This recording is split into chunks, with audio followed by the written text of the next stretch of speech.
Colleen. And this is Margaret. And we're the Cousins Weird. Hi. Here we are. We're really weird because we recorded last week's episode and Colleen went to edit it and it was all static. So we're recording yet again. We were going to record yesterday, but instead of recording, I ended up puking in my front yard for my whole neighborhood to see while doing yard work. Colleen so that was fun. Giving them a show. It was really the kind of show no one wanted to see it. They probably thought I was drunk. I really wasn't. I just didn't feel good. And they probably did think you were drunk. I thought, oh, there she is drunk again. Let me tell you, though, I finished the yard work. I puked, rallied, and finished the yard work. I just want to put that out there. I would have just laid down on the ground and said, I'm done. My husband thought I was dying because it came out of nowhere. And then I felt like crap the rest of the day, and I slept a lot. But I feel better today. I don't know why, but it just happened. So we're recording again. So what's new? We haven't. This is our first time together since AnchorCon, which was friggin' awesome. It was. Shout out to Anthony, who had listened before he even met us, which made us really excited and happy. Yeah. That was so fun. We had a great time. We hope we get to go back again next year. It was probably one of the most fun things I've ever done is having that engagement with an audience while we recorded. I know. And not just thinking we were funny to other people. Because we think we're funny, but, we never know. Colleen, we're hilarious. We're hysterical. However, I never know if other people think we're funny, so it was good to know. We think each other's funny, and that's all that matters. Yeah, it was good to know that, we're as funny as we think we are. Or at least to the few people that came to the thing that thought we were. So we had a good 5-star review on Apple. Yeah, we're super excited. We'd love to see those reviews. What was it that it said, Colleen? Do you remember? It said that they enjoyed the listen. Something about... Bringing it up right now. Oh, they really loved the Flower Memorial Library. Love the Flower Memorial Library episode. So interesting and funny. And this was from... What's the name of this person? Open Spaces 123 on Apple Podcasts. Thank you, Open Spaces 123. I don't know who you are, but I love you. We love you. We love those 5-star rate. We love any rating, really. Yeah, so that someone took the time to do. It wasn't just a rating; it was a review as well. It was a rating and a review, so that makes us super excited that they took the time to say something nice about us. Thank you. Use the applause button, Colleen. Oh, hold on. I've discovered that I can do this while it's doing this. Okay, ready?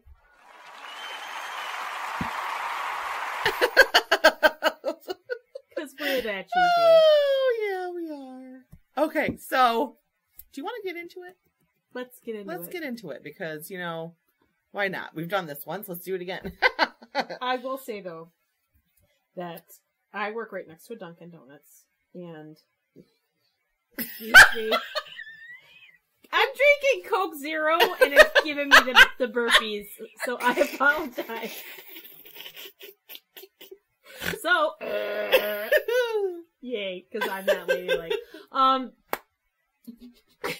I come out from work and their pumpkin spice signs are up, and it just made me so happy. I'm like, yay, it's fall! Even though it was still August, and I immediately started burning my pumpkin spice essential oil blends and all of my diffusers at work, so it smells like fall in my work, and I love it. For the Cousins Weird, we officially commenced spooky season already. We're in spooky season. We are. I just put this morning on my porch my Sanderson Sisters big sign that I have that says I smell children. Yesterday, I wore a Halloween shirt all day. I decorated my porch already. I am ready for spooky season. So I went shopping and did errands in a Halloween shirt. Yes. Well, it's on. It is. Someone had a meme that said September is Halloween Eve. And I said it is. The whole month. The whole month. And then the whole month of October is Halloween. It is. So it's just, if you're one of those people I want my summer to last, too bad. We're kicking you to the curb. It's fall. It's fall. It's Halloween Bring out all the basic fall fun because I'm ready for it. And if there was a secret woods that had doors to all the different seasons, I would live in Halloween land. Me too. With Jack Skellington and all the freaks. Yeah. Yep, they're my people. Because they're weird like us. Yep. All right. Are we ready now? We're ready now. Okay, so today I'm going to talk about... Now I'm going to forget how to say it. We looked this up to make sure I was saying it right. Washaba. Right? Washaba Street Caves, this is called. See, I had a hard time finding something for this episode I just couldn't find anything that clicked with me. And I ran across this and I thought, oh, these are really cool, interesting. Never heard of such a thing.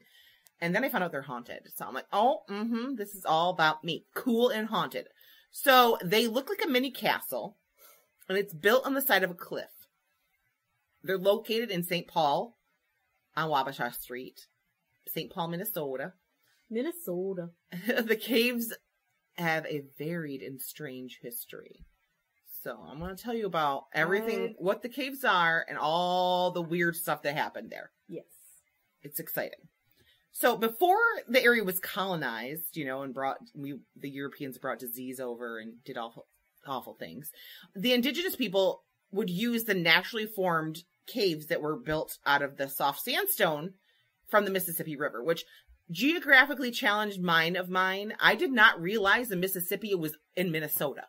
I did not know the Mississippi ran through Minnesota, but it does. And that's fascinating to me because I didn't know that because I am geographically challenged. Do not ask me where things are. I don't know. I have a map. Am I going to post the map up for me? And you can see on this side of the states how it's all like weird and squirrely. It's because it's the Mississippi. And the Mississippi I knew kind of ran like separated. And technically the state of Mississippi is the end of yes. the river. I knew that. And I knew when people say, oh, I'm the biggest thing east of the Mississippi because the Mississippi kind of separates states. So yeah, I knew that. It's right in the middle of the Midwest. Yeah, so it separates our country, basically. And that's why people say what they do. I just didn't realize that it went to Minnesota. I just had no clue, because I don't know those things. My brain doesn't work that way. I've driven through Minnesota a couple times. So, the Mississippi naturally made some caves in the sandstone. So the indigenous people would use them for storing food and living in probably and storing resources and such like that.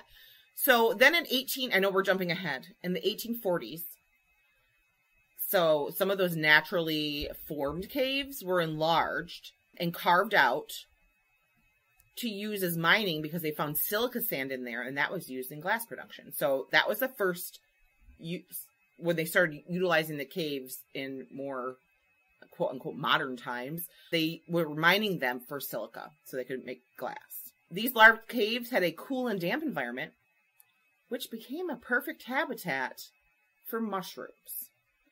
The original, I love mushrooms too. Mushrooms, and it's funny, like all of my children, only the two youngest ones will eat raw mushrooms, but not cooked mushrooms. I'm like, cooked mushrooms are the superior mushroom. I love mushrooms. My dad, when I was a kid, and everyone's gonna think we're weird, my dad would put raw mushrooms, put peanut butter on and eat it, and I would too. And I still will do that. It's good. Peanut butter on a raw mushroom. I don't like raw mushrooms. You don't? No. I only like them with peanut butter on them. Try it someday. I should. My dad would also put mustard on his peanut butter, so I didn't do that. Cooked mushrooms, I have yet to meet a cooked mushroom. Cooked mushrooms with some cooked onions and some blue cheese. Lion's mane mushrooms? So good. Just so good. All those weird, like, Asian mushrooms, I like all of them. The ones that look like sea urchins, I like those. It's all good. I can't go wrong with mushrooms. I can't. I love it. All of them. So, the first original mushroom farmers in the area in Saint Paul were French immigrants because they knew mushrooms grew in the caves under the sewers in Paris, which, I don't want those poo-poo mushrooms, but they knew that kind of environment was perfect. So they decided to start mushroom farms in Saint Paul. Poo-poo mushrooms. Poo-poo mushrooms. In the 1880s, they began growing mushrooms in the damp West Side caves. It became known as the mushroom capital of the world. Bet you didn't know that. Nice. A total of 50 caves were used.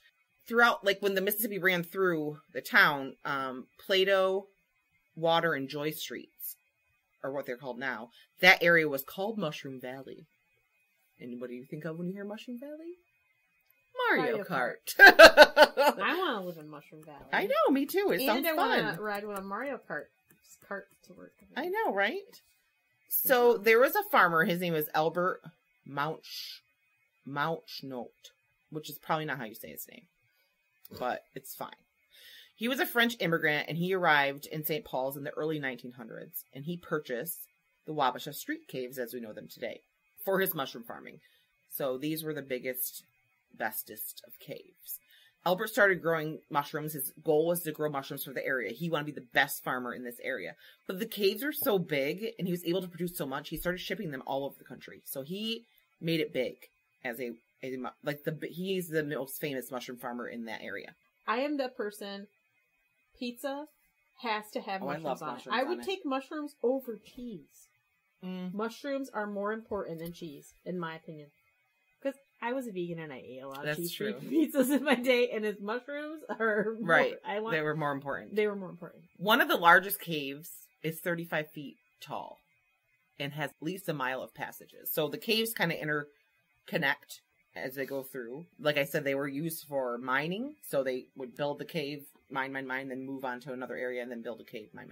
In 1923, in an article in the Pioneer Press by J. Leiden, he describes the caves as cathedral-like arches, and he said the walls will remind you of interiors of medieval temples, like the etchings on the wall, the way they carved them out. It looks like etchings on the wall. So it very much medieval church, temple feel. They're very, especially in the low light, it doesn't look like you're in a cave. And you're in, limestone? Sandstone. So they're light colored caves. They're not like a gloomy cave like you would think of if you think of caves. And he also said that during that time, there was like a mushroom war going on.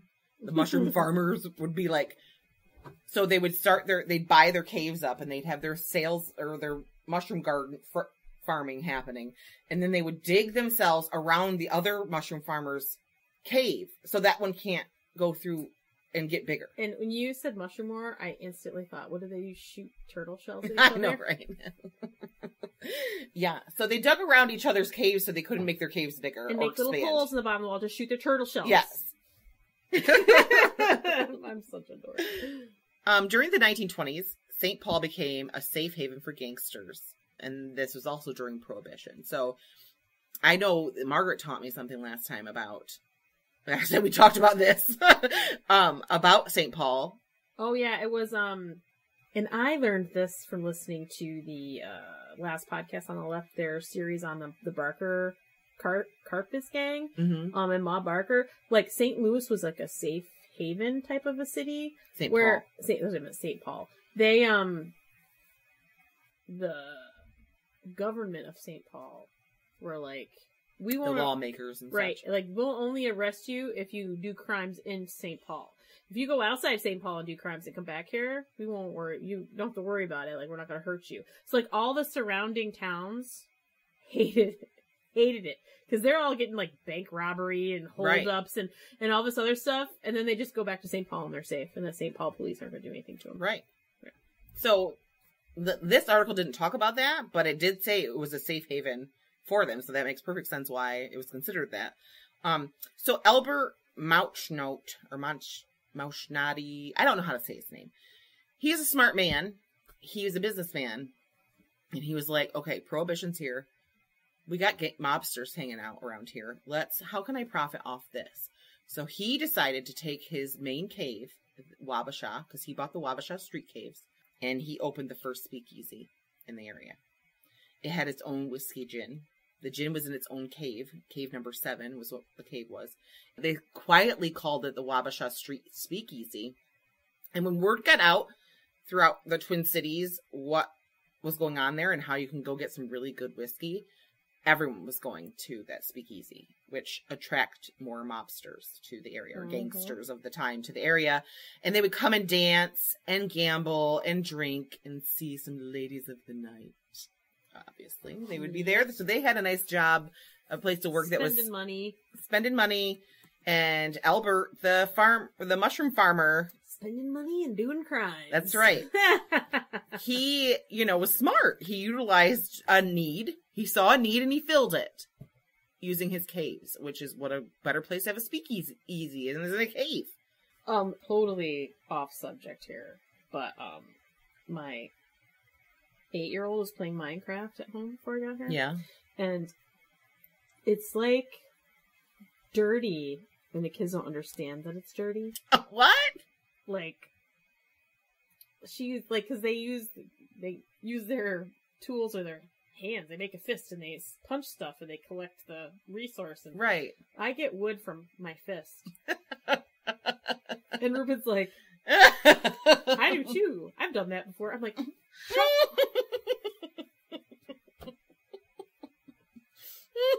there's other things that she was saying too, and I'm just like, we just kept looking at each other going, she had no clue. Nope. The innocence. The innocence of youth. Yes.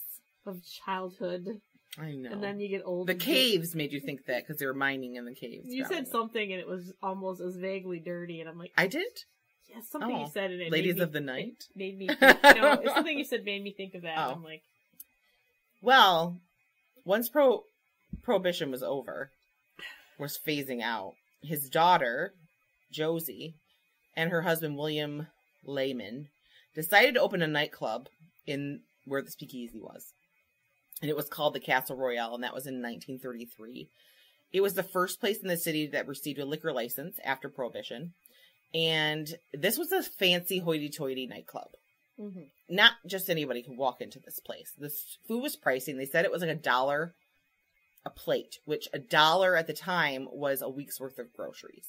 Yikes. So you had to have money. It's a couple $100 now. Yeah. It's probably more than that, because, like, I go get prices groceries, are so and I'm just expensive. Like, oh, my God. You could have got a whole plate of fancy food in 1933 for $1. Now you can't get a can of vegetables. You can't even get a can of store brand. Not even the name Not even brand. the good stuff. Jeez. Not worth it. So. I'm sorry. That's all right. Musician Cab Calloway played there. And they would always have a live band to do, like, swing dancing and things at the time. There was a 1,600 square foot dance floor with a stage in the middle of the room. That's a big area inside a cave. Yeah. There was an elegant dining room, a fireside room, chandeliers and fountains, oriental rugs throughout, because that was, like, super swanky back then, was to have oriental rugs. Yeah, if it's a nightclub, it probably doesn't matter there's no windows, because it would have been dark out at night anyway. Yeah. The doorways were carved into shapes of mushrooms. Which, in my brain, is phallic. So Margaret thinks of peen doors. They're peen doors. Peen-shaped doors. So because it was fancy, because it was expensive, because, again, the mobsters, the gangsters were all for it. They were like, this is our place. This is meant for us. And the owners loved it because they came in there and they behaved themselves, and they didn't, because Saint Paul was a safe haven. So they knew it was, they're going to give them money. They had money to spend. It was perfect. It's even said that it attracted the famous ones like George Babyface Nelson, Alan Creepy Karpus, Ma Baker, the Karpus Baker, Karpus gang would go there. And even John Dillinger was seen there dancing just weeks before he was killed by the police in Chicago. So there's been some infamous, I should say, people. Infamous. Did you see them? Did you Google it? What the doors look like? Let me see. Oh, that is not what I thought they were going to be. I thought they were like wooden doors with their doorways. In my head, I'm thinking they're a wooden door. Through a big That's penis. A big penis. It's a big penis. Definitely. Interesting. Well, there's another one. That one really looks like because of the light above it. Looks like a. Yep. Oh boy. So I said. I thought of that. Like, it's a mushroom thing, I suppose. They're trying to nod to the mushroom thing. Mm-hmm. Well, the mobsters probably liked it. I did say that they were well behaved, but one night, 4 men who were assumed to be gangsters were playing cards and enjoying the band sitting in the fireside room. They were the only ones there. They were listening to the band. It was kind of near closing time. Another well-dressed man came in carrying a case. He asked the band to end early. Wrap it up. See here, man. Wrap it up. Wrap her up. I got some unfinished business to do. I'm trying to sound like a gangster. You see, darling? You see?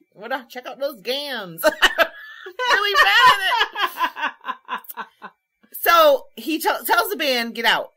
You're finished for the night. I got some business to handle. So the only people left in the place were the waitress who was closing out. She was just going to wait for they're done, and then she was going to close her place out. And then the guys who played cards and that man that walked in carrying the case. While the waitress was in the kitchen, she heard some pops from a Tommy gun. Mm-hmm. And I don't know who she is, but she ran to the sound. I'm sorry. I would be running the opposite way. I heard a Tommy gun firing, but she ran to it. Yeah, but if they're in caves, like, maybe she has to run through there to get out. Maybe. But I wouldn't have ran to it. I would have hid. I would have hid somewhere. I would have hid. So she comes out and she sees penis-shaped doors. Yes, use a penis-shaped door and get yourself out. So when she runs out into that fireside room, she sees 3 of the men who were playing cards dead, blood, shot. It's a massacre. The 4th card player and the man with the case are gone. So suspicious. She immediately calls the cops, who tell her, "Go outside and wait for us, darling." That sounds really southern and cowboy. That's not what I was trying for. What are they? Doll. That's what they would have called her, doll. Go outside, doll, and wait outside. Don't be around that. Don't you know? Yeah, because they're in Minnesota. And they arrived 30 minutes later. Okay, there's 3 men massacred in our club, and the police take 30 minutes to arrive. She's been outside this whole time. Freezing her little waitress ass off. Yeah, her little gams off. So they go to inside the bar. They're in there for a whole hour. And they come out and they're like, we didn't see anything. If you do this again, if you call in a fake thing again, you're going to get arrested yourself. Basically yelling at her for making a false report. And she's like, what the? I just saw 3 people dead in there. Blood was everywhere. So she runs inside. Like, what are you talking about? You didn't see anything. Everything's cleaned up. Bodies are gone. No blood. And she looks at the fireplace, and those bullet holes are in the stones by the fireplace. So she knows that she's not crazy. Like, this happened. Obviously, it was a big cover-up. So, I mean, obviously, 90 minutes or an hour is enough time for them to clean up the blood and mess, but not to spackle the holes out of those. No, they didn't have time to spackle any holes. So, what? I'm doing a gender observation here, and women tend to be a little more observant about things like that. Yeah. So they may not even noticed. Those police officers might not have noticed. They're too busy wiping blood up. And they probably, burying bodies. With it being stone, they probably were there's nothing they could do about it. Yeah, so they just left it.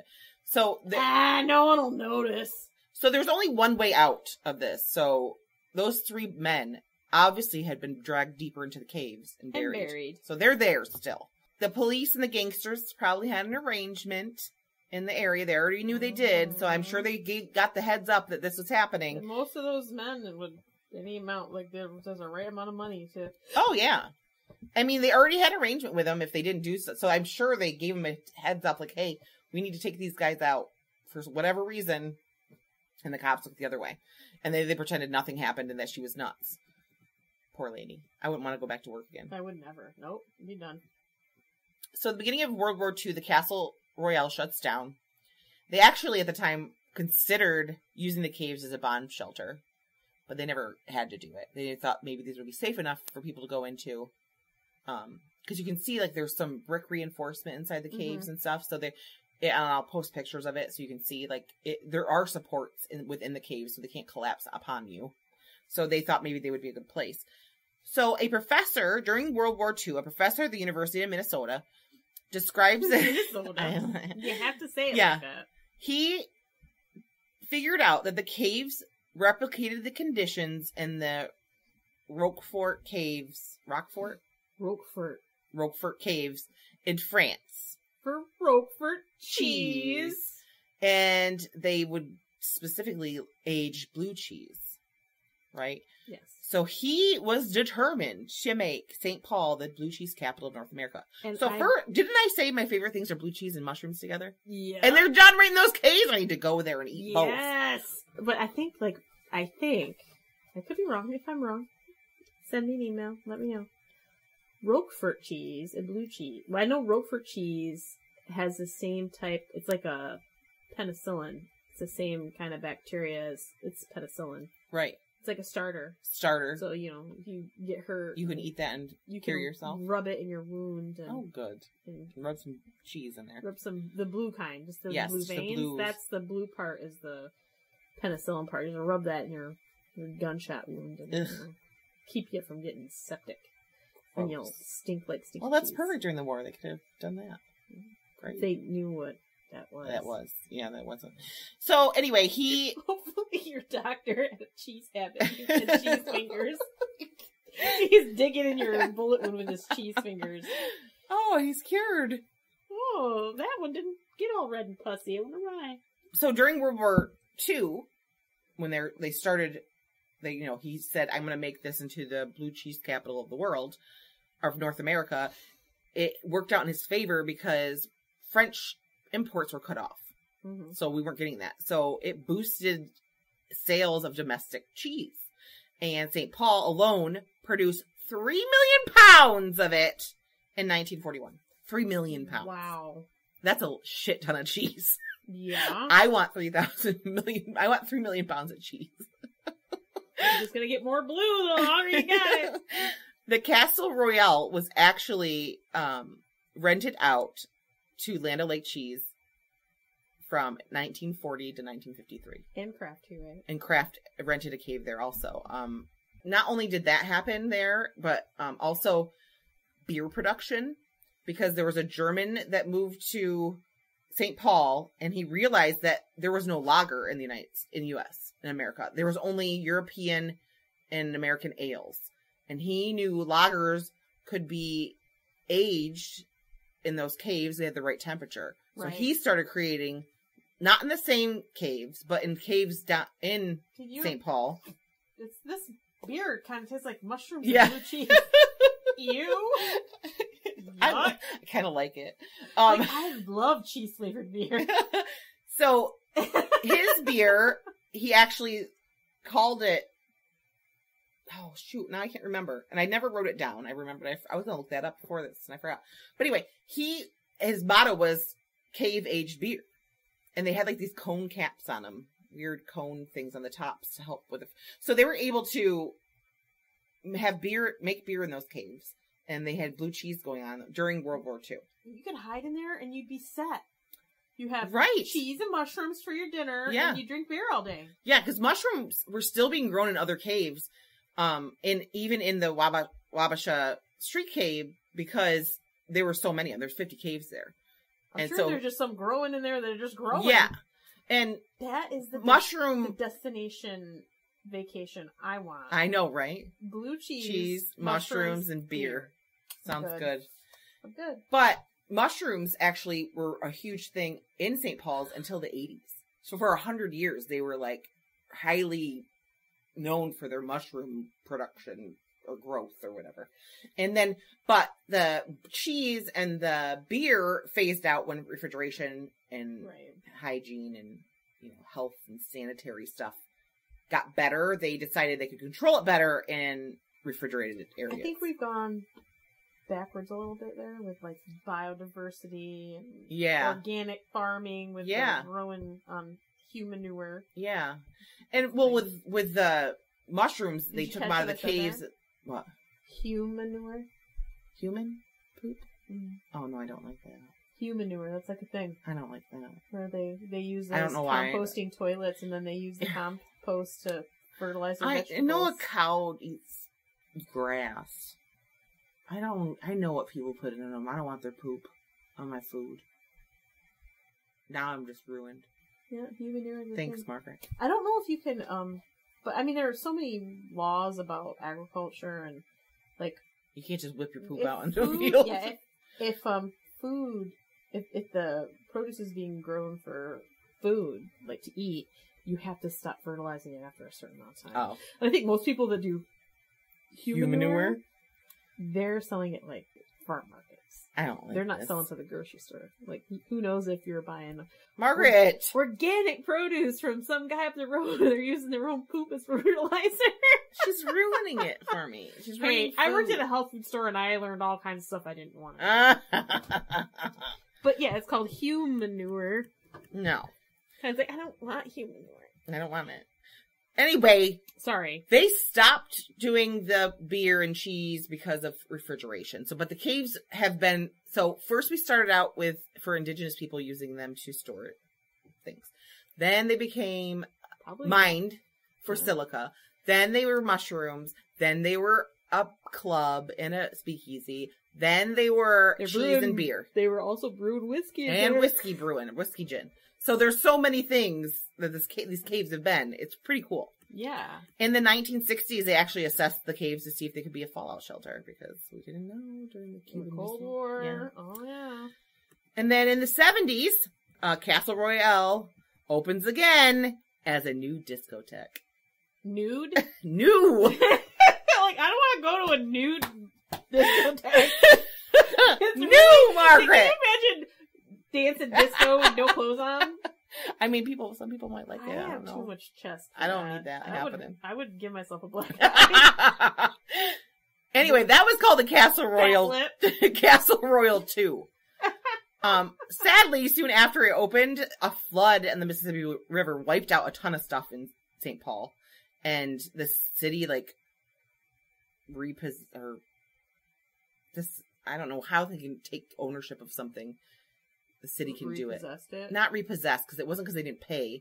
It was they needed it. Eminent domain. Yes. Something like that.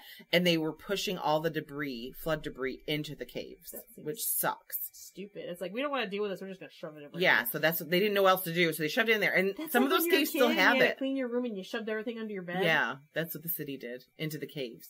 And to this day, there's still caves with debris in them from the floods in the 70s. No.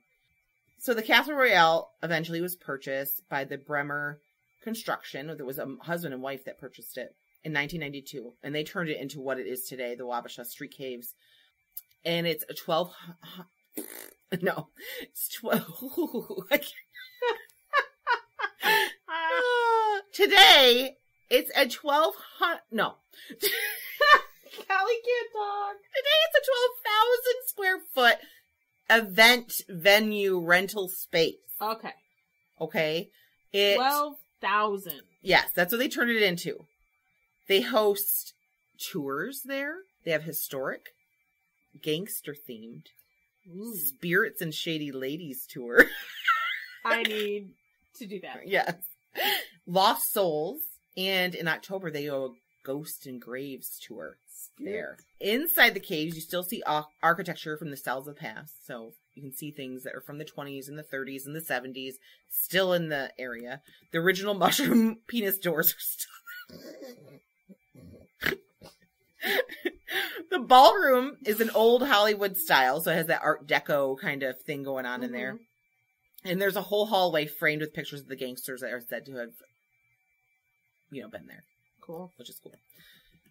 Now, the Star Tribune in October 2021 named it the most haunted place in Minnesota. Some people say there are 30 spirits roaming the caves. People have said they've seen an apparition of a man wearing a Panama hat.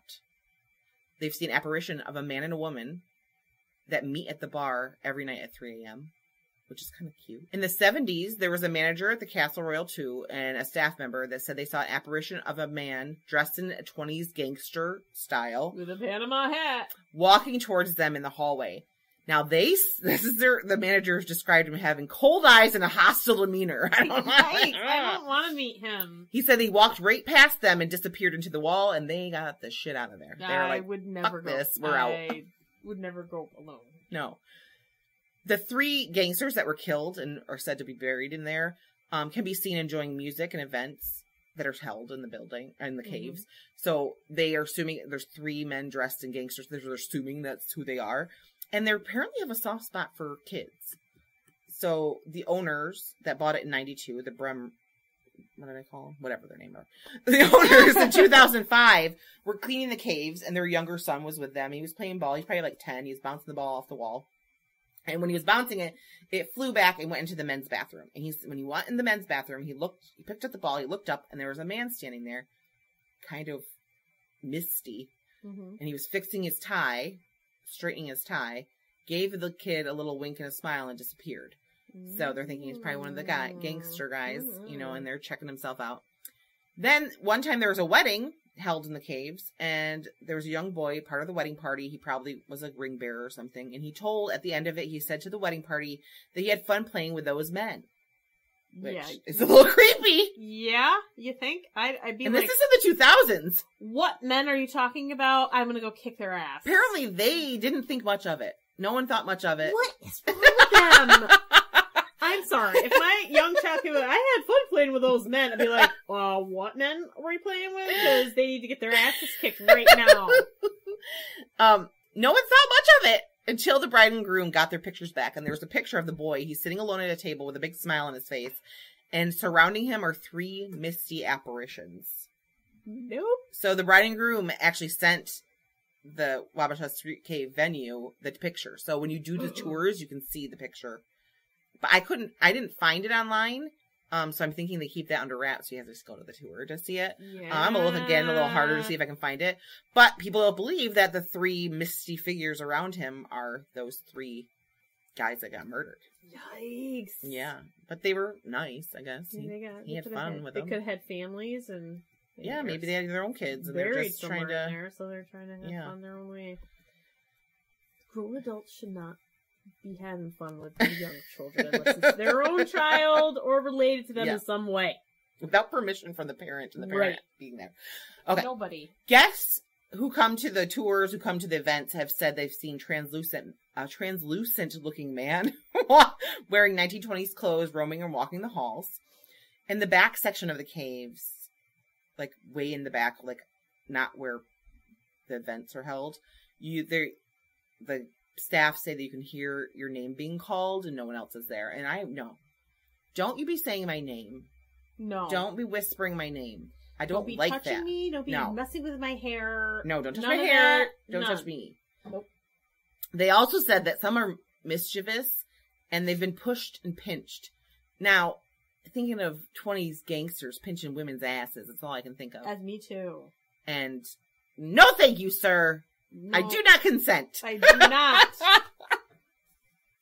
No. So guests and staff have also seen glowing globes of light float through the bar.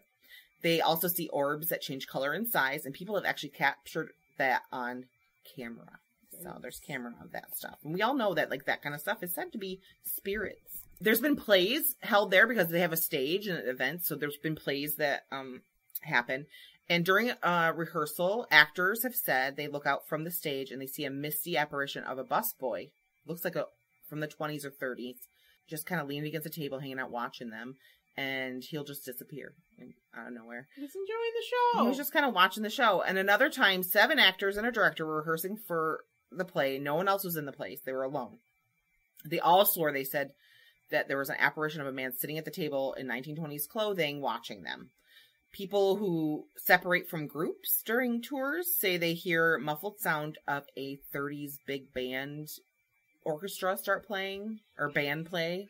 That's creepy too when you like have like that weird, like you can kind of hear music, but and not. They, like, can't figure out where it's coming from, and it's like it's there. And it's at first they think, creepy. oh, they're pumping theme music through, and then they realize there's no music through.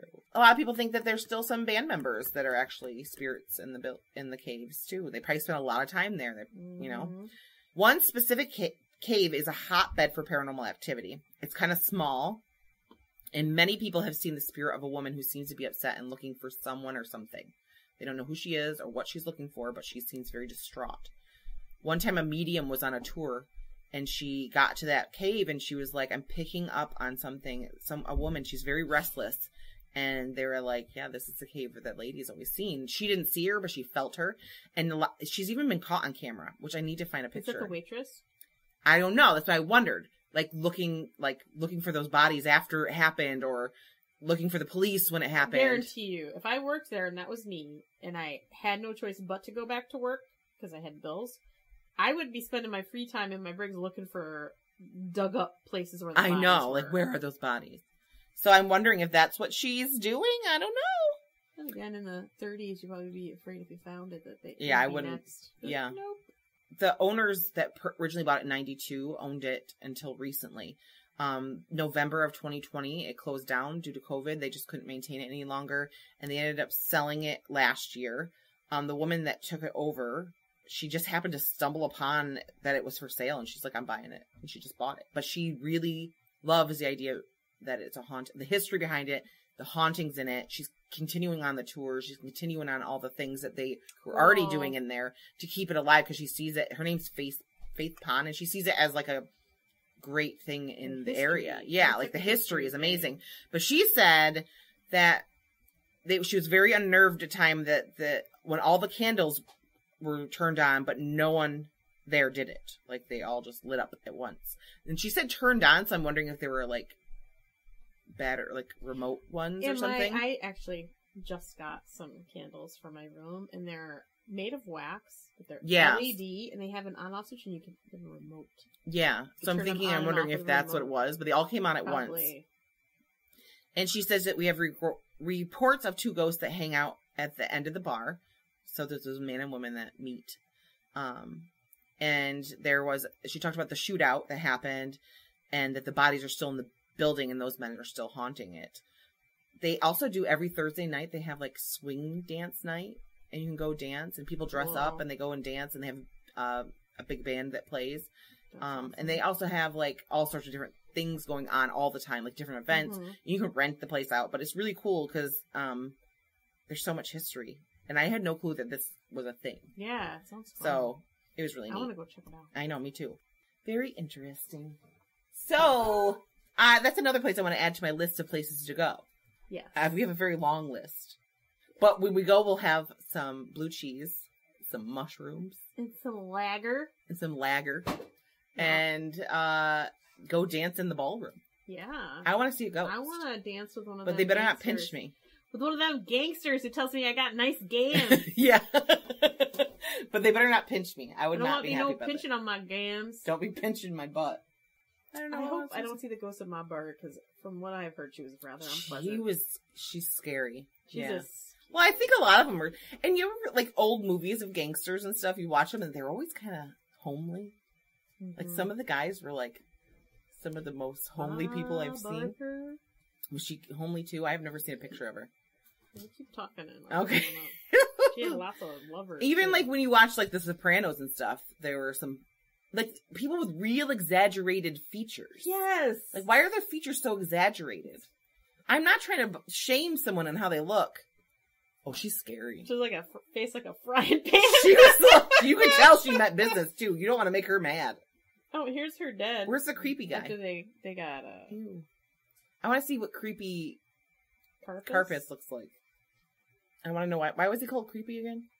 Creepy eyes. He had creepy eyes. Can't wait. Carpus. Yep, he would kill me. Yeah, he'd kill someone. He looks like he's the type of guy you'd look out your bedroom window and he'd be staring in. Or he'd be in the tree outside going, staring at you. Oh, goodness gracious. Creepy Carpus. It's even worse. And they have really cool names, though. They did. Gangster names are... Like George Babyface Nelson, Ma Barker. I love those names. Oh, yeah, he did not get any better with youth or age. Let me see. Oh, yeah, it just got worse as he got older. He wasn't any better when he was young, though, either. No. That's bad all around. What about... pull up George Babyface Nelson. I want to see what Babyface looks like. He does have a baby face. Does he? No, he looks like a sloth from the Goonies. He does have a baby face, though. But he also looks like Sloth from the Goonies. His eyeballs are not even in that. But the other pictures, they look even. Yeah, this one, it's... Maybe this is the way maybe he moved during it or something. Maybe that was his death picture. I don't know. Wow. That's not good. That wasn't flat. He did have a baby face. He looked young. Yeah. What about John Dillinger? Was supposed to be handsome. No. Let me see. I can see, though. Think of the 30s. Think of the 30s. No. That sly little face. Women would have liked it. I don't, but women would have. Mustache. You know, in the 30s. Hate that, where it's just the hair touching the upper lip. That's what people had. Oh. He had that sly look. That is not attractive. I'm just saying. Think about the 30s, Margaret. Just think about the 30s. Yeah, not for me. Thanks. I'll pass. If you have any cool gangster things you want to tell us about, you should email us. Al Capone was pretty horrible looking. He's just a little guy. He kind of looks like the cartoons of Gomez Adams. He could play the cartoon versions of Look Gomez. at his awful... What was the name of the show that had Steve Buscemi in it? It was on... Oh, Boardwalk Empire. God, that was so good. And he's goofy looking. I love Steve Buscemi, though. I have like a crush on Steve Buscemi. Me too. He was not attractive, but he is charm. And like there's something about people that are not That's traditionally attractive or like what people would say were attractive. I usually am attracted to them. I don't need a chiseled jawline and muscles. I need you to be funny, and I need you to have some charm, and I need you to be witty. If you can be those things, you're attractive to me. Conventionally attractive. That's the word I was trying to think of. Yeah, you're not. These guys are not conventionally or any other way attractive. No. Well, because they kill people. I don't really look for that in a person either. All right. I guess we can wrap this up. Yep. So you should be following us on Facebook and Instagram because we post pictures of our show on there. So you can kind of put a visual to what we just talked about. And you'll want to. So I'm going to post pictures of these gangsters we were looking at in the penis stores. You're going to need to be on there to check those out. I did share the penis store picture with you. So, Thank you. And then, so like us on there, follow us on there. You can rate us on Facebook if you listen to our podcast. And you can share our episodes from there onto all your socials. Be social with us. Put us out there to your friends. Because we're weird, you're weird, and your friends are weird. And we all get along real well. Who the hell is that? I typed in famous gangsters and this dude's picture came with this huge hat. Who is it? I don't know. I've never seen it. It looks like the guy in the hat in Curious George. It looks like Howdy Doody. Or the man in the yellow hat. Yeah, the man in the yellow hat. About the right size. It's ridiculous. Made me giggle. I had to share that because if they have cool stories to share, what can they do? They can send us an email. I'm trying to get my brain. Like we're drunk or something. We're not. We haven't drank a thing. It's because of the weather. We're just loopy. You can send us an email at thecousinsweird@gmail.com. And if you want to support our podcast, you can join our Patreon. Yes. And you could be patreon.com/thecousinsweird. And for $1 a month, you can be a freaky friend. Mm-hmm. And that gets you a free sticker. Yes. All our bonus episodes. Yes.